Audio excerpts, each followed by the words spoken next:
A boy invited a stranger to dinner after he fixed his bike. His mother served spaghetti, never knowing armed guards waited outside. What she didn't realize, the man helping with homework was Detroit's most dangerous mafia boss. And he was so lonely, he'd burn the city down before he'd stop coming back. Sophie's feet were screaming by the time she collapsed onto the park bench. 16 hours. 2 shifts. 3 different customers who'd called her sweetie, like it gave them permission to snap their fingers at her. Mom, can I ride for 10 more minutes? Please. She looked up at Eli, her 10-year-old son, his face bright with the kind of hope that made it impossible to say no. The kid had spent the whole day at his friend Marcus's house while she worked, and this park visit was the only time they'd had together since yesterday morning. 10 minutes, she said, holding up all her fingers. Then home. I mean it. Eli grinned and took off toward his bike, a rusty blue thing she'd bought at a yard sale last summer. It wasn't much, but it was his favorite possession in the world. Sophie closed her eyes just for a second. The October sun felt warm on her face.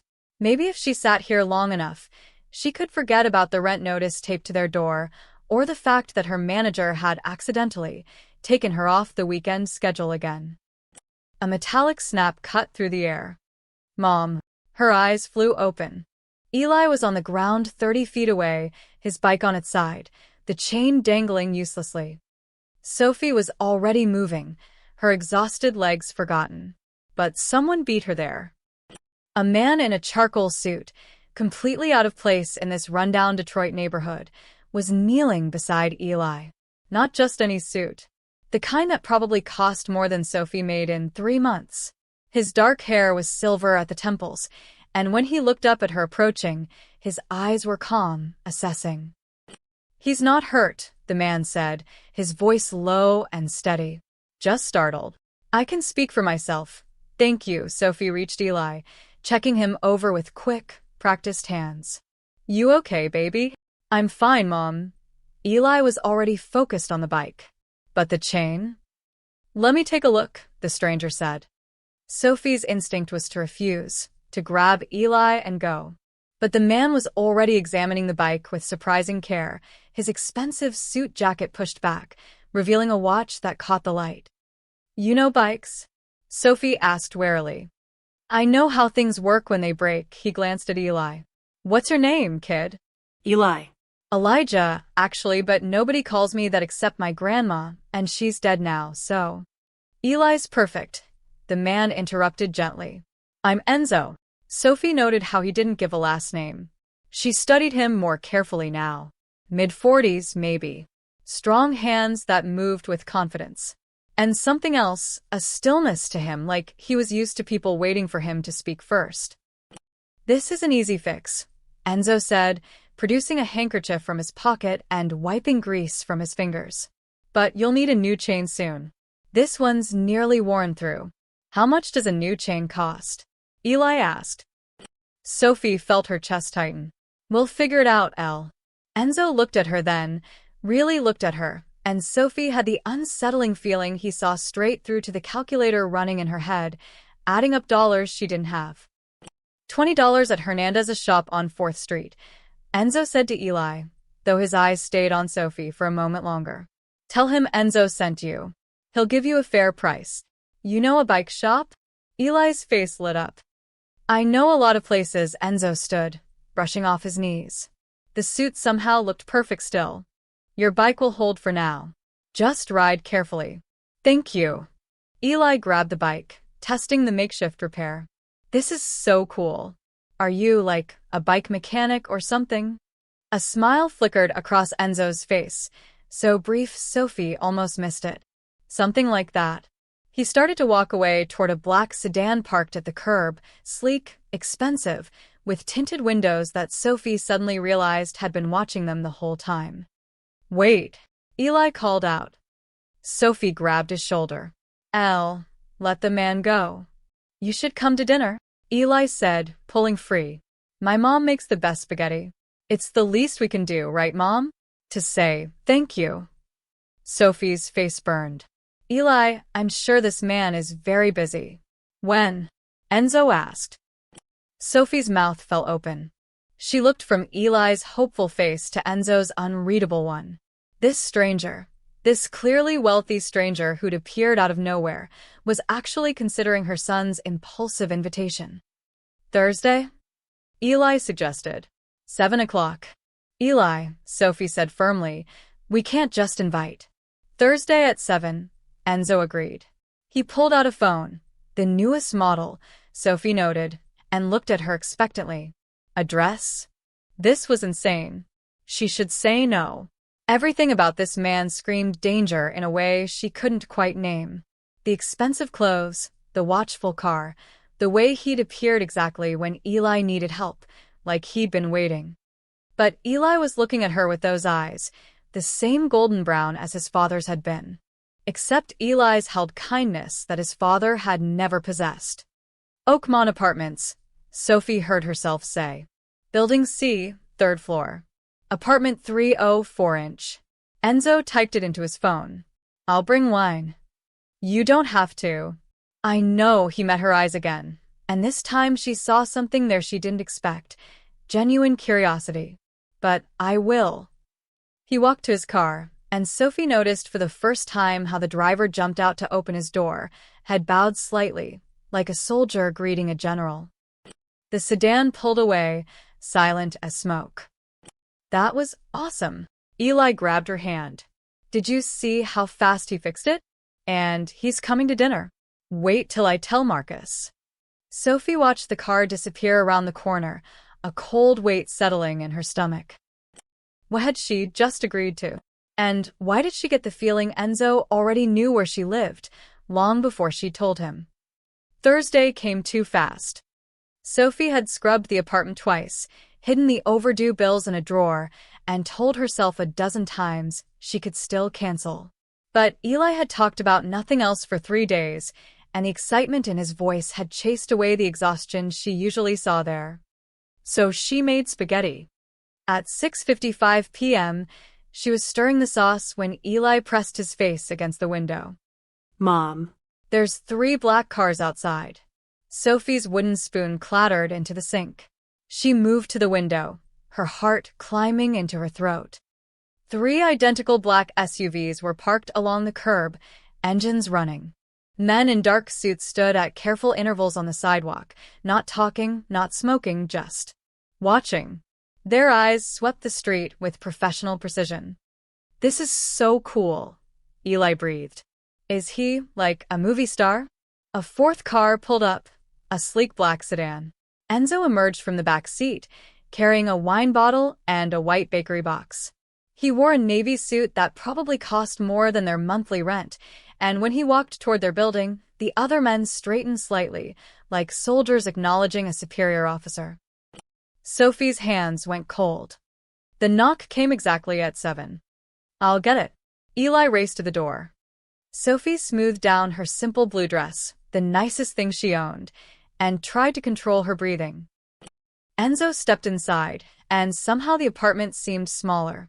Not because he was particularly tall, but because of the way he filled space, the way his gaze swept their home with the same careful assessment he'd given Eli's bike chain. Mrs. Chun, he said, offering the wine. Thank you for having me. It's Miss Chun, Sophie corrected automatically, taking the bottle. Her eyes widened at the label. She didn't know much about wine, but she recognized expensive when she saw it. And this is too much. Cannoli, he said, handing the bakery box to Eli. From Bella Roma. I'm told they're the best in Detroit. Eli's eyes went huge. Real cannoli? I've only ever had the grocery store kind. Then you haven't lived. Enzo's mouth quirked in that almost smile Sophie remembered from the park. She led them to the small kitchen table, the only table they had. Enzo folded himself into the chair Eli offered, looking completely at ease despite the chipped plates and mismatched glasses. Something smells incredible, he said. Sophie served the spaghetti with hands that trembled slightly. Through the thin walls, she could hear Mrs. Patterson's TV next door, and somewhere above them, the Rodriguez baby was crying. Normal sounds from a normal building. Except nothing about this felt normal. Enzo ate with genuine appreciation, asking Eli about school, about his favorite subjects. He listened when Eli talked about wanting to be an engineer someday, nodding thoughtfully. Engineers solve problems, Enzo said. Important work. You'd be good at it.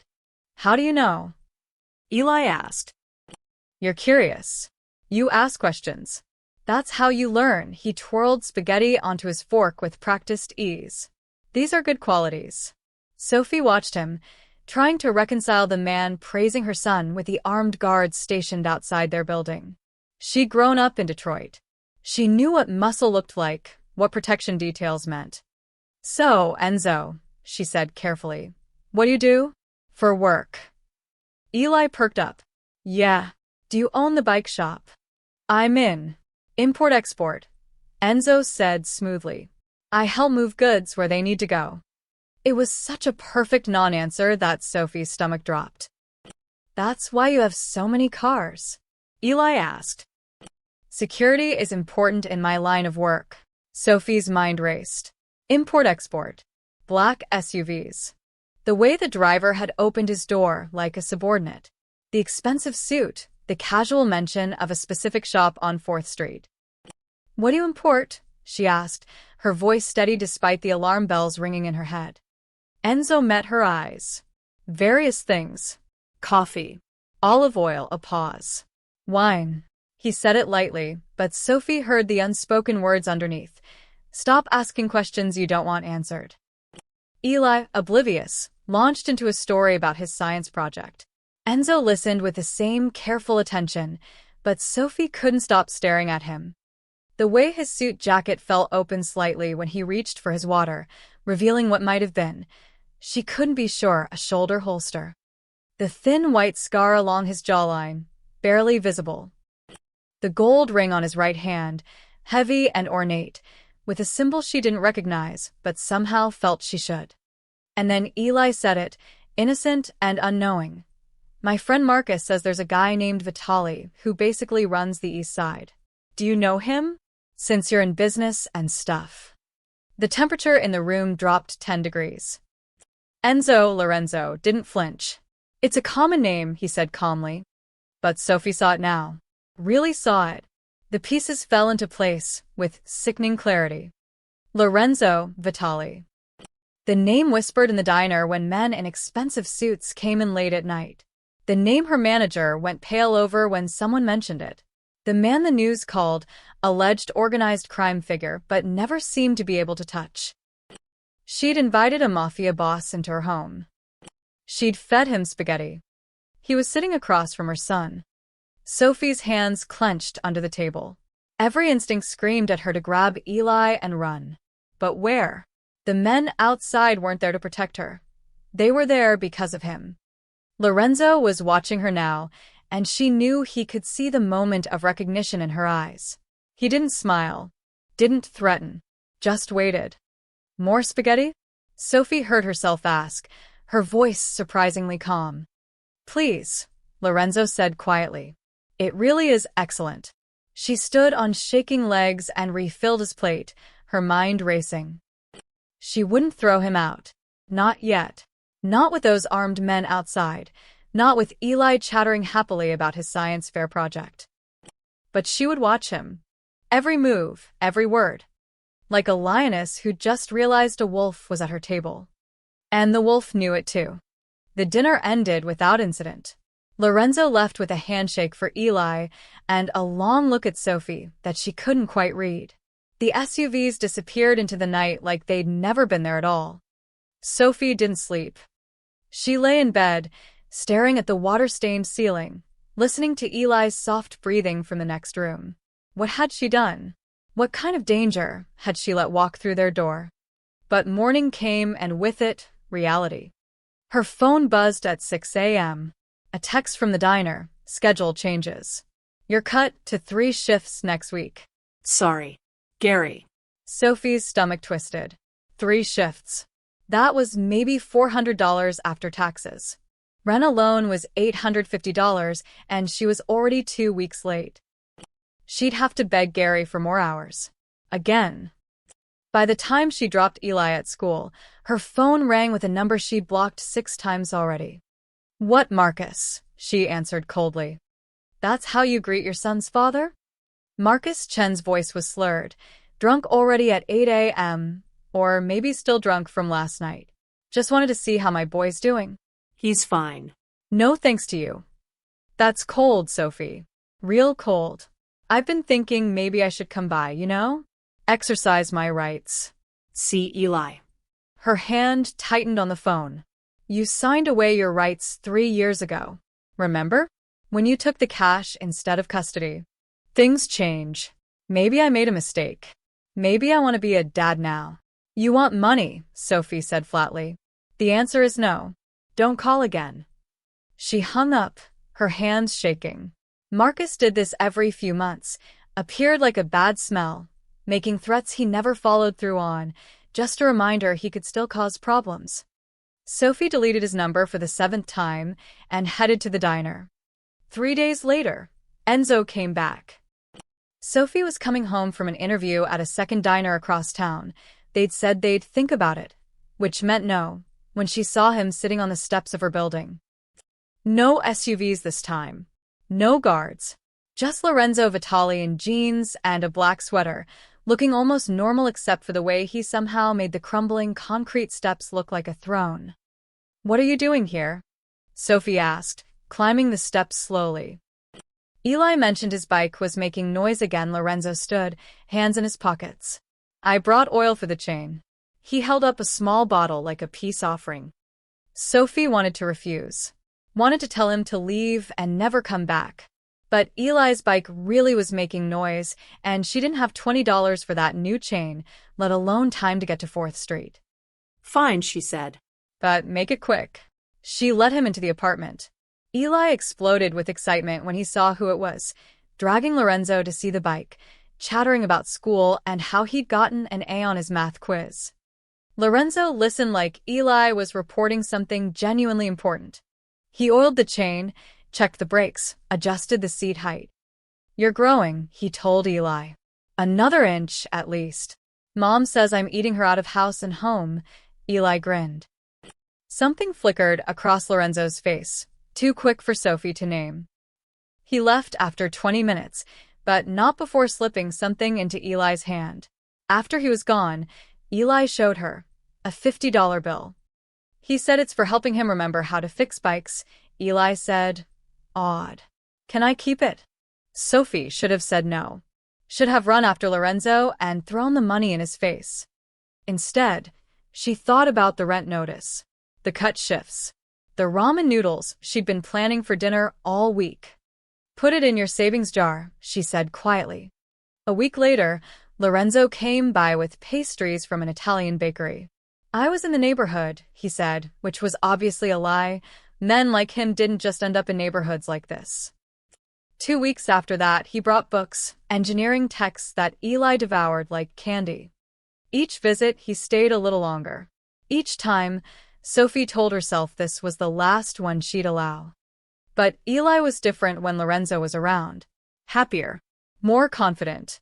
He asked better questions, thought bigger thoughts. And Lorenzo never talked down to him, never dismissed his ideas as childish.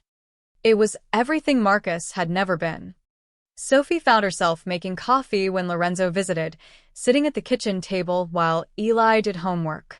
They didn't talk much, but the silence wasn't uncomfortable. Why do you keep coming back? She asked one evening after Eli had gone to bed. Lorenzo considered the question, turning his coffee cup slowly. Your son reminds me what it's like to be curious about the world, to believe things can be fixed. And me. The question slipped out before Sophie could stop it. His dark eyes met hers. You remind me what it's like when someone isn't afraid to tell me the truth. I am afraid, Sophie admitted. I know who you are. What you are. I know you know, he set down his cup. You haven't run.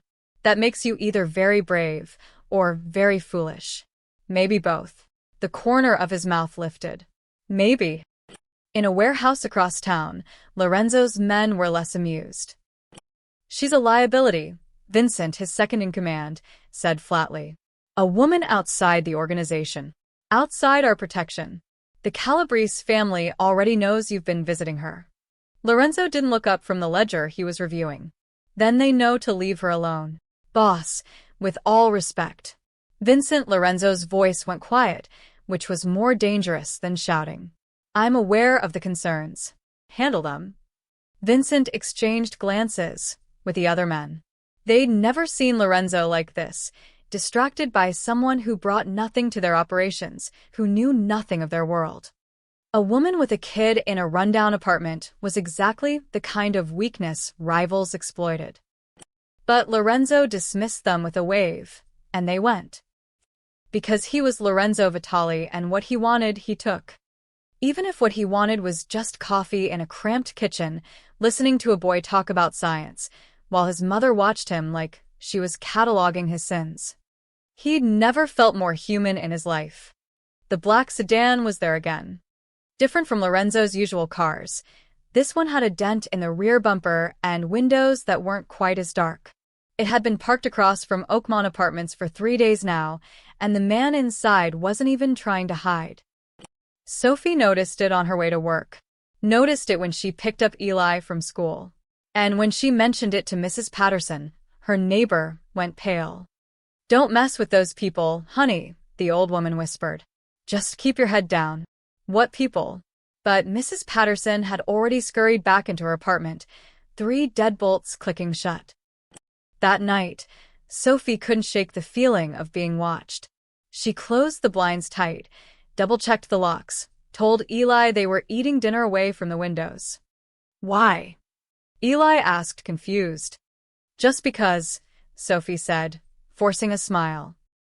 At 2 a.m., a sound woke her. A scraping noise, like something dragging against brick. Sophie's heart hammered as she crept to Eli's room. He was asleep, his face peaceful in the dim glow of his nightlight. But outside his window, a shadow, the silhouette of a man, crouched on the fire escape. Terror turned to fury in Sophie's chest. She grabbed the baseball bat from the hall closet, the one she kept for emergencies that she'd prayed she'd never need, and stormed to the window. She threw it open so hard it cracked against the frame. Get away from my son. The man on the fire escape nearly fell backward. He was young, maybe 25, wearing all black with some kind of device in his hands. Ma'am, I can explain. You're checking for bugs, another voice said from below. Sophie looked down. Another man stood in the alley, this one older, with a scar across his cheek. One of Lorenzo's men. She recognized him from the dinner. What the hell is going on? Sophie hissed, trying to keep her voice down so Eli wouldn't wake. Security sweep, the scarred man said calmly. The boss wants to make sure you're safe. Safe? By having strange men lurk outside my son's bedroom window at 2 a.m. Sophie's grip tightened on the bat. Get out. Both of you. Now. Ma'am. Now. They left, melting into the shadows like they'd never been there. Sophie didn't sleep for the rest of the night. By 8 a.m., she'd made her decision.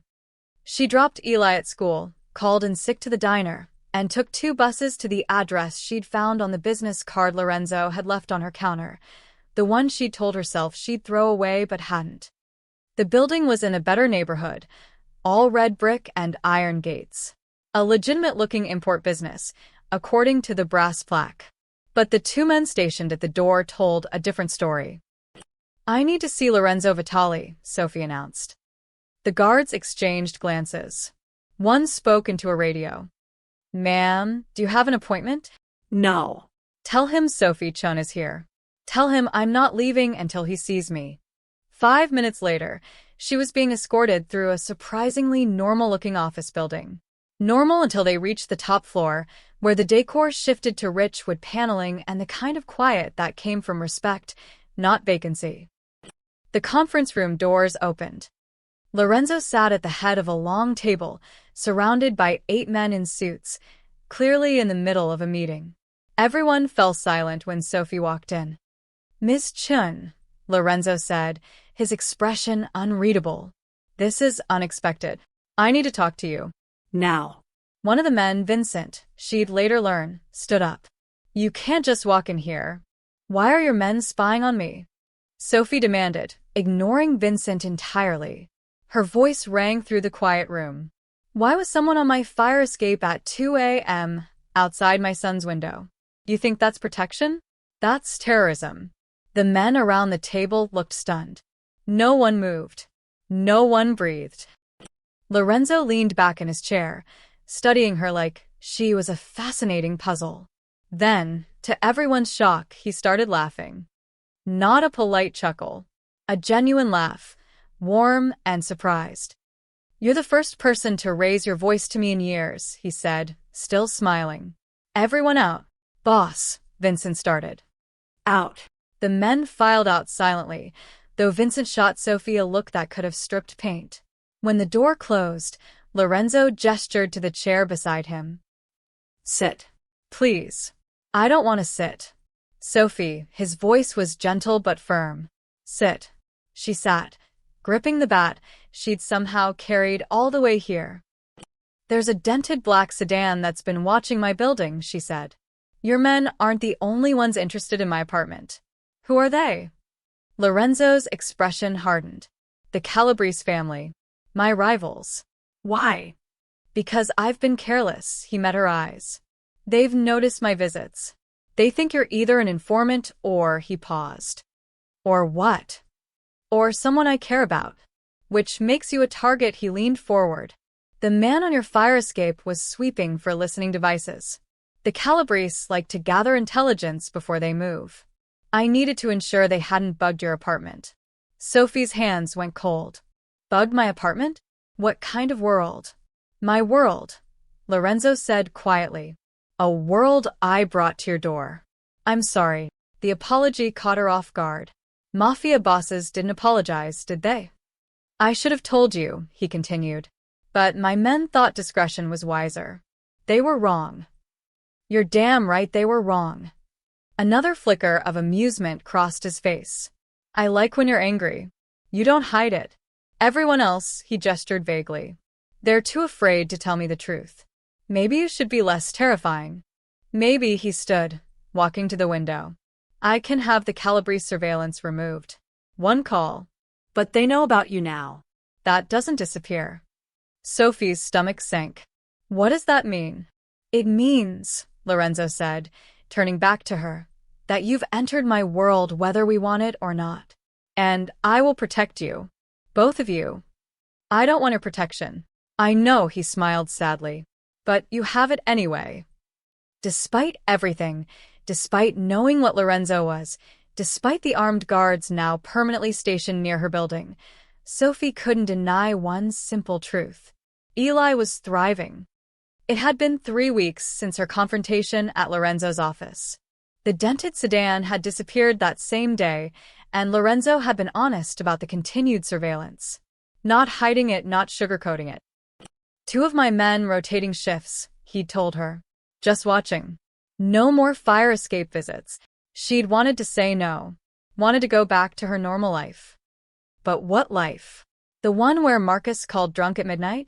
Where her manager cut her hours and smirked about it? Where Eli did his homework alone because she was working double shifts just to stay afloat? At least this danger was honest. Mom, look at this. Eli burst through the door after school, waving a paper. Mr. Patterson says my science project has a real chance at the district competition. Sophie's heart swelled. That's amazing, baby. Enzo helped me fix the calculations last week. Remember? He showed me the formula for... Eli launched into an explanation that Sophie only half understood, something about velocity and trajectory. Lorenzo had been there for 3 hours last Tuesday, sitting at their kitchen table with Eli, working through physics problems like he had nothing better to do. Sophie had watched from the doorway, seeing how carefully he explained each step, how he never made Eli feel stupid for asking questions. Your dad would be proud, she'd said without thinking. Eli had looked up, confused. Enzo's not my dad, Mom. I know. I just meant, but she hadn't known what she meant. Lorenzo had caught her eye over Eli's head, his expression unreadable. That evening, after Eli went to bed, Lorenzo stayed for coffee. It had become a routine, one Sophie had stopped questioning.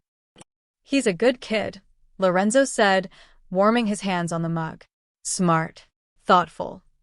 He likes you, Sophie sat across from him, keeping the table between them like a barrier. You're patient with him. You listen. It's not difficult to listen to someone who has interesting things to say.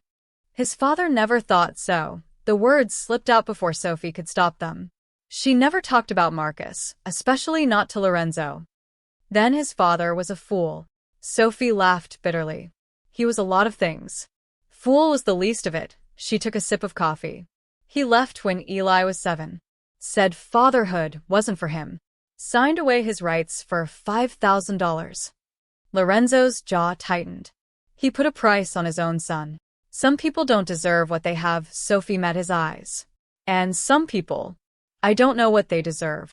The air between them shifted, charged with something Sophie didn't want to name. You think I'm a bad man, Lorenzo said quietly.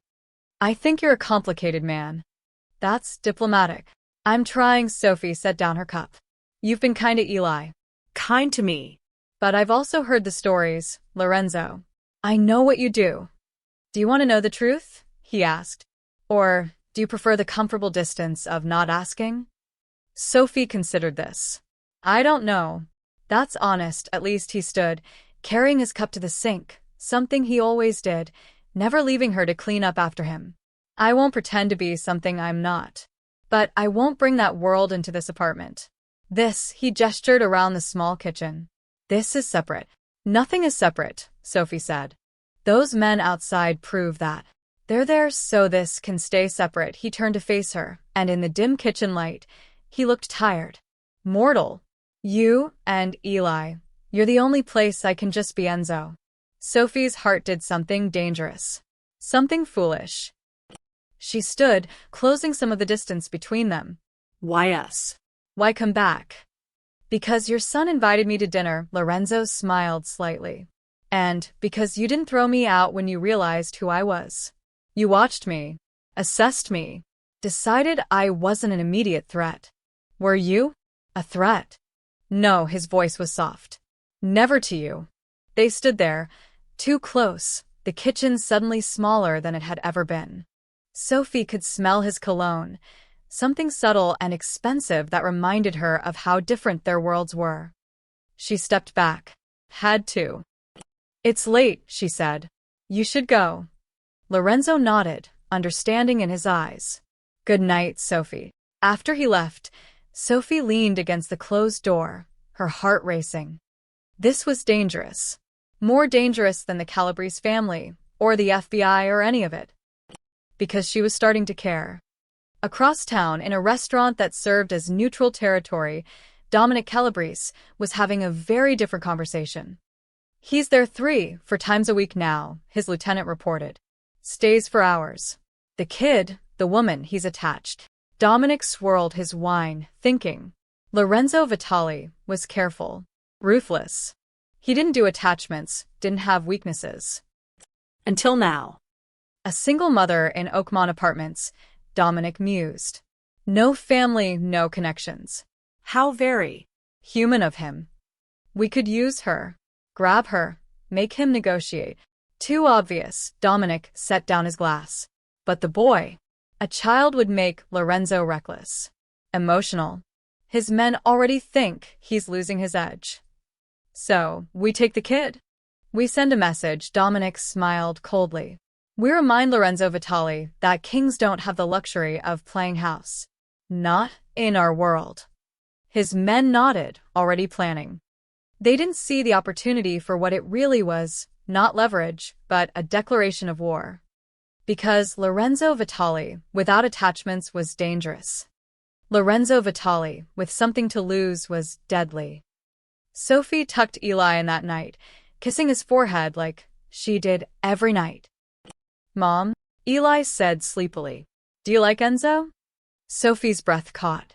Why do you ask? Because you smile more when he's here. You don't look so tired. I smile because you're happy, baby. I am happy, Eli yawned. I hope he keeps coming around. Me too, Sophie whispered, surprising herself. She turned off the light, unaware that tomorrow, everything would change. Sophie was running late.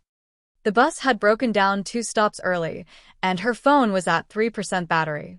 She texted Eli that she'd be 15 minutes late picking him up from school, but she wasn't sure if it had gone through before her phone died. She was still 3 blocks from Lincoln Elementary when she saw it. A white van pulled halfway onto the curb, the side door open, and Eli, her baby, being dragged toward it by 2 men in dark jackets. Eli! Sophie's scream tore from her throat. Everything slowed down and sped up at once. Her legs moved before her brain caught up, her purse falling somewhere behind her as she ran. Eli was fighting, kicking, scratching, trying to bite, but he was 10 years old and they were grown men. Mom. His voice was pure terror. Sophie crashed into the first man like a freight train, her keys clutched between her fingers like claws. She raked them across his face, felt them catch and tear. He screamed, stumbling backward. Get off my son. The second man grabbed her arm, twisting it behind her back. Pain exploded through her shoulder, but Sophie drove her heel down on his instep with every ounce of strength she had. He grunted, his grip loosening just enough. She spun and punched him in the throat, something she'd seen in a self-defense video years ago and never thought she'd use. He gagged, releasing her completely. Eli broke free and ran to her. Sophie grabbed him, shoving him behind her, her body a shield between her child and these men. You made a mistake, the first man snarled, blood streaming from the gashes on his cheek. He pulled out a gun. Sophie's world narrowed to that black barrel pointing at her chest. She spread her arms wider, making sure Eli was completely behind her. You'll have to go through me, she said, her voice deadly calm despite her racing heart. That can be arranged. The crack of gunfire split the air, but not from his gun. The man's shoulder exploded in red, and he went down screaming. The second man reached for his own weapon, but 3 more shots rang out in rapid succession. He collapsed. 2 black SUVs screeched to a halt, blocking both ends of the street. Men poured out, Lorenzo's men, the ones she'd seen stationed around her building. Vincent was there, guns still raised, his face grim. Secure them. Now. Sophie couldn't move. Couldn't breathe. Her arms were still spread wide, still protecting Eli, even though the danger had passed. Then she heard it. Another engine moving too fast. Lorenzo's sedan. It didn't slow down properly, just jerked to a stop. He was out before the car fully stopped, his face a mask she'd never seen before, pale, furious, terrified. Sophie, he reached her in 3 strides, his hands on her shoulders, her face, checking for injuries. Are you hurt? Ellie. We're okay, Sophie managed, but her voice shook. Lorenzo pulled them both against him, his arms wrapping around them like he could shield them from the entire world. Sophie felt his heart hammering against her cheek, felt the tremor in his hands. Then he let go. And when he turned toward the 2 wounded men on the ground, Sophie finally saw it. The real Lorenzo Vitali. His expression went cold. Empty. The kind of cold that didn't need to raise its voice or make threats. He walked over to the man Vincent was restraining, the one who'd pulled the gun on Sophie. Lorenzo crouched down, his movements precise and controlled. You pointed a gun at her, Lorenzo said quietly. At the child. We were just following orders, Calabrese said. Lorenzo's fist moved so fast Sophie almost missed it. The crack of impact echoed off the buildings. The man's head snapped back, blood spraying. Dominic Calabrese sent you? Lorenzo's voice was still quiet, still terrifying. Tell me everything. Now. He said to grab the kid. Make you negotiate. Show you that. The man choked on blood. That you've gone soft. Lorenzo stood slowly. He pulled out his phone, made a call. Find Dominic Calabrese, he said into the phone, his voice like ice. I don't care where he is or who he's with. Bring him to the warehouse. Alive, a pause. And send a message to every family in the city. Tell them what happens when someone touches what's mine. He hung up, turned to Vincent. Clean this up. Quietly. No police. These two go to the warehouse for questioning. His eyes were black and empty. Keep them breathing. Barely. Yes, boss. Lorenzo walked back to Sophie and Eli. His face shifted, the mask cracking to show the man underneath, the one who'd fixed a bike chain and helped with math homework. I'm so sorry, he said, his voice rough. This is my fault. I should have. You saved us, Sophie interrupted.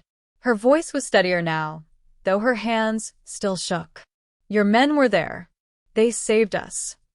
They almost weren't fast enough. Lorenzo looked at Eli, who was pressed against Sophie's side, silent and pale. Are you hurt, Eli? Eli shook his head, unable to speak. Lorenzo knelt down to his eye level. You were very brave. You fought. That's good. That's important. His hand rested gently on Eli's shoulder. But this won't happen again. I promise you. How can you promise that? Sophie asked, and there was steel in her voice now.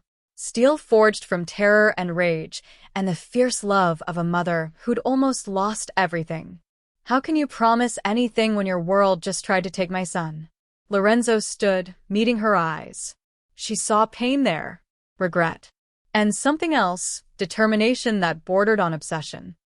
Because, he said simply, I'm going to end this. Tonight. Sophie understood what that meant, what he was going to do. She should have been horrified, should have grabbed Eli and run. Instead, she just nodded. Because they'd pointed a gun at her baby. And Sophie Chin understood revenge better than she'd ever wanted to. The news didn't report what happened to Dominic Calabrese and his men. But 3 days after the attempted kidnapping, the dented black sedan never came back. In fact, no Calabrese cars came anywhere near Oakmont Apartments. Word spread through Detroit's underworld like wildfire. Lorenzo Vitali had drawn a line, and crossing it meant disappearing. Sophie heard whispers at the diner, saw the way customers went quiet when she walked past. Gary, her manager, suddenly became very accommodating about her schedule. Take whatever shifts you want, he'd said nervously, not meeting her eyes. No problem at all. It took Sophie 2 days to realize. They knew. Somehow, everyone knew she was connected to Lorenzo Vitali. And they were terrified of her. Mrs. Patterson knocked on her door the morning after it happened, her face pale. Sophie, honey, I need to tell you something. She glanced at the black SUV permanently stationed outside now, visible from the window. The FBI was here yesterday, asking questions about you. About who visits you. Sophie's blood ran cold. What did you tell them? Nothing. I told them nothing. Mrs. Patterson wrung her hands. But they said they'd be back. They're watching the building now, too. Great. Lorenzo's men watching from one side, the FBI from the other, and Sophie caught in the middle. The neighbors started treating her differently.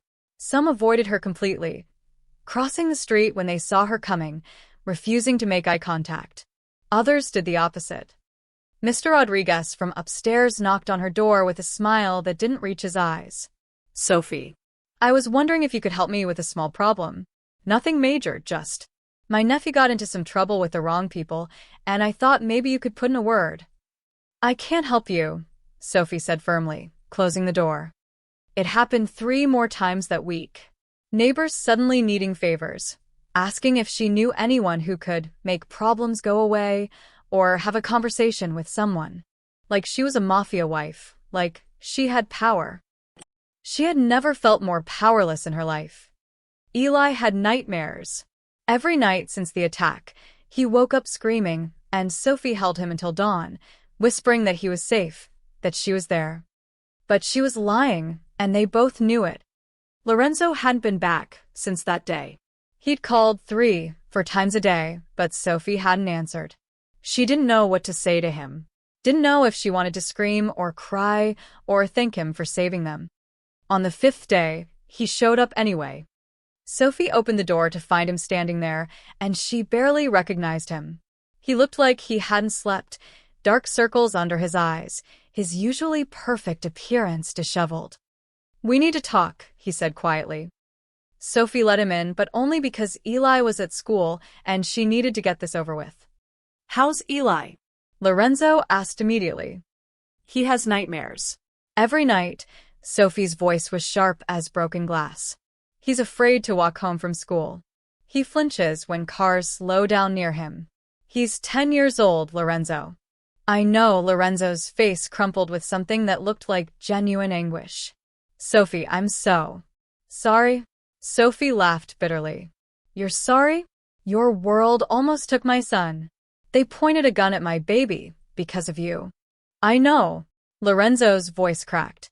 Do you think I don't know that? Do you think I've slept since it happened? He ran his hands through his hair. I close my eyes and I see that gun pointing at you. At Eli. I see what could have happened if my men had been 30 seconds slower. But they weren't. They were there, watching us. Sophie's hand shook. The FBI is watching us too now. My neighbors either won't look at me or want me to be some kind of mafia fairy godmother. My manager is afraid of me. I can't live like this, Lorenzo. Then don't. He stepped closer, his expression desperate. Let me protect you properly. I have a house, secure, gated, guards around the clock. Move in. Both of you. Or I'll get you a different apartment, somewhere safe, with security. I'll relocate you completely if you want. New city, new identities, whatever you need. So, we just uproot our entire lives? Eli leaves his school, his friends? I quit my job, abandon everything? I'll take care of everything. Money, schools, anything. I don't want your money, Sophie shouted.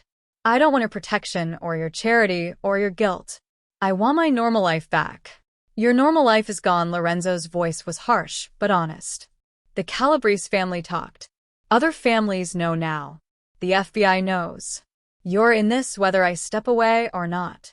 Sophie sank onto the couch, the fight draining out of her. Because he was right.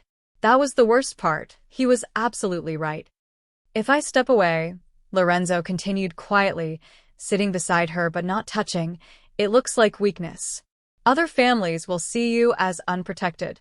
Fair game. And if I stay close, you're a target for anyone who wants leverage against me. He looked at his hands. I've trapped you. Both of you. And I don't know how to fix it. You can't fix it, Sophie said, exhausted. That's the point. This isn't a bike chain, Lorenzo. You can't just oil it and make it work again. I can keep you safe. At what cost? She finally looked at him. Eli is afraid to sleep. I'm afraid to answer my door. We're living in a cage, even if it's a gilded 1-inch. Then tell me what you want me to do. I'll do anything. Sophie almost laughed. A mafia boss, asking her for orders. The absurdity of it all. I don't know what I want, she admitted. I want Eli to be safe. I want him to stop having nightmares. She trailed off because what she wanted was impossible, to go back to before, when Lorenzo was just Enzo, a man who fixed bikes and helped with homework. I can't undo what I've done, Lorenzo said. But I can make sure it never happens again. My men will be with you and Eli everywhere. Discreet, but present. The FBI will see its protection, not control. And anyone who even thinks about coming near you. He didn't finish the sentence. Didn't need to. Sophie closed her eyes. I don't want to need you. I know. But I do. We do. The admission hurt more than the terror of 5 days ago. God help me, Lorenzo, but we do. His hand found hers, warm and solid. Then let me be there. However you'll have me. Sophie didn't pull away. Because the cage was already built, and refusing to acknowledge it wouldn't make the bars disappear. 6 weeks later, Sophie's kitchen looked different. Not physically. It was still the same cramped space with the chipped countertop and the faucet that dripped no matter how tight you turned it. But it felt different. Like the room had exhaled after holding its breath for too long. Mom, Enzo says I got the formula wrong, but I think he's the one who's wrong, Eli announced from the table, his voice bright with the kind of confidence that had slowly returned over the past month. Sophie glanced over her shoulder from where she was stirring pasta sauce. The same recipe she'd made that first night, though she'd perfected it since then. Lorenzo sat beside Eli, reading glasses perched on his nose, studying the math homework spread between them. Show me your work, Lorenzo said patiently. See, if x equals 12 then. What did you do with the remainder? Eli's face fell as he looked at his paper. Oh. Oh no. It's an easy mistake. Lorenzo pointed to the line where Eli had gone wrong. Try it again from here. Through the window, Sophie could see the black SUV parked at the curb. Michael was on duty tonight. She knew all their names now. He'd waved to Eli every morning, and Eli had stopped being afraid of the guards weeks ago. Now he treated them like strange uncles who happened to carry guns. The nightmares had faded. Not completely. Eli still woke up sometimes, reaching for her in the dark. But most nights he slept through, and that was enough. I got it, Eli exclaimed. It's 47, not 42. There you go, Lorenzo smiled. The real smile, the one Sophie had learned to recognize. Not the cold mask he wore for his world, but something genuine. Sophie carried the pasta pot to the table, serving them both. This, too, had become routine. Thursday nights, Lorenzo came for dinner. Sometimes Tuesdays, too. And Sunday afternoons when Eli wanted help with a science project. The neighbors had stopped asking for favors after Sophie made it clear she wasn't anyone's connection to anything. The FBI still watched occasionally. She'd spotted their car twice last week, but Vincent had assured her they had nothing to find. She was just a woman who had dinner with a friend. A friend who happened to run half of Detroit's underground. This is perfect, Lorenzo said, tasting the sauce. You've been holding out on me. I added more garlic, Sophie admitted, sitting across from them. You said you liked it that way. Something passed between them. Quick, warm, dangerous. Sophie looked away first, like she always did when the air got too charged, when she remembered that this man had killed for her. Had erased people who'd threatened her child. She should be horrified by that. By him. Instead, she was grateful. And that scared her more than anything. Mom, can Enzo come to my science fair next week? Eli asked through a mouthful of pasta. Don't talk with your mouth full, Sophie looked at Lorenzo. You don't have to. I want to, Lorenzo interrupted. What time? 7 o'clock. But it's in a school. With teachers and other parents and I'll be there, he said it simply, like it was the most natural thing in the world. Like Mafia bosses attended elementary school science fairs every day. Eli beamed. Sophie felt her chest tighten. After dinner, after Eli had gone to bed with his new book, another gift from Lorenzo, they sat with coffee. The quiet between them had changed too. It wasn't uncomfortable anymore. It was familiar. He's doing better, Lorenzo observed. Thanks to you, Sophie wrapped her hands around her mug. You've been good for him. Patient. Present. It's not difficult to be present for people he stopped, seeming to reconsider his words. For people who matter. Sophie's heart did that dangerous thing again. I never expected this, she said quietly. When Eli invited you to dinner that day, I thought you'd come once and disappear. Rich stranger doing his good deed. I never expected it either. Lorenzo looked at her, and in the dim kitchen light, he wasn't Lorenzo Vitali, feared crime boss. He was just Enzo, the man who fixed bikes and helped with homework and kept coming back to a cramped apartment because why? Why do you keep coming back? Sophie asked, echoing the question she'd asked weeks ago. But this time she needed the real answer. Lorenzo set down his coffee cup. Because here in this kitchen, I'm not a king. I'm not a boss. I'm just a man who's good at math and likes your cooking, he paused. And because you look at me like I could be better than what I am. You could be, Sophie said softly. No, his smile was sad. I am what I am. But here with you and Eli, I can be something else too. Something more. Sophie thought about the first night, how she'd watched him like a lioness protecting her cub. How she'd known he was dangerous, had seen it in every polished surface of him. She still saw the danger, still understood what he was capable of. But she also saw this, the man who listened when Eli talked about stars, who washed dishes without being asked, who'd moved heaven and earth to keep them safe. Stay for another cup, she said. It wasn't a declaration of love.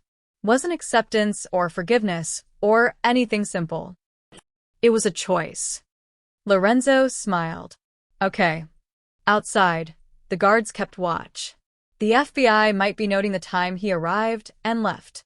Somewhere in the city, Lorenzo's empire continued its dark work. But inside Sophie's kitchen, at her small table, the worlds of a single mother and a mafia boss had found an improbable peace. She'd never expected her son's dinner invitation to change everything. And he'd never expected to find something real in a cramped apartment with chipped plates and honest eyes. But here they were. And here they'd stay.